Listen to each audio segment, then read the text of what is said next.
В эфире новости спорта. В студии Ольга Башук. Здравствуйте. Сент-Луис проиграл Миннесоте в овертайме со счетом 1-2 в гостевом матче регулярного чемпионата Национальной хоккейной лиги. В составе хозяев шайбы забросили Джейсон Закер и Райан Доната. У проигравших отличился Алекс Пьетранджело. Российский нападающий Сент-Луиса Владимир Тарасенко отличился результативной передачей. Всего в активе 27-летнего форварда 53 очка в текущем сезоне. Сент-Луис занимает 5-е место в турнирной таблице Западной конференции, имея в активе 72 очка в 62 матчах.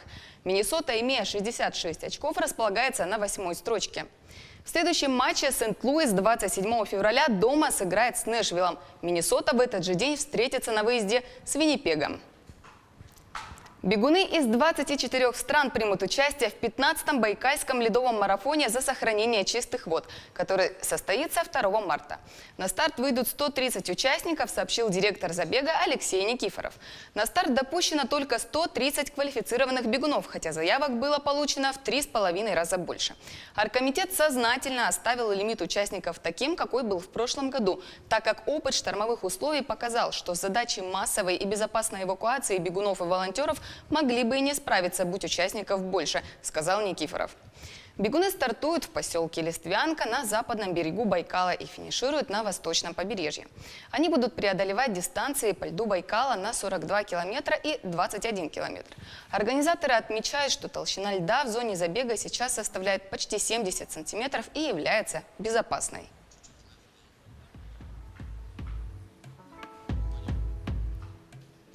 Дети Азии 2024 планируют провести в Якутске. Президент Международного комитета игр «Дети Азии» Дмитрий Глушко сообщил, что заявка Якутии на проведение 8-х международных спортивных игр «Дети Азии» в 2024 году будет рассмотрена в марте. Получение согласия и поддержки межведомственной комиссии является обязательной процедурой. Айсен Николаев выразил уверенность, что в 2024 году Якутия вновь примет 8-е летние игры «Дети Азии».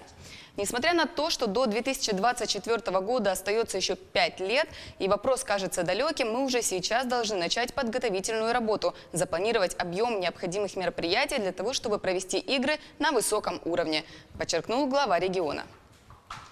А в эти выходные прошел заключительный этап регионального чемпионата школьной баскетбольной лиги КС-Баскет.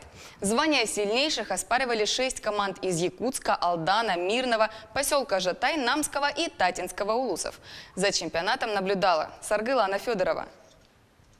Все команды уже прошли большой путь в чемпионате. Они победители школьного, муниципального, дивизионального этапов. В прошлом году заняли 3-е место. Но в этом году надеемся поехать на Дальний Восток. Хороший уровень. Команда Мирный, Якутск, Жатай. Команда девушек из города Якутска отличилась уровнем техничности и стратегии.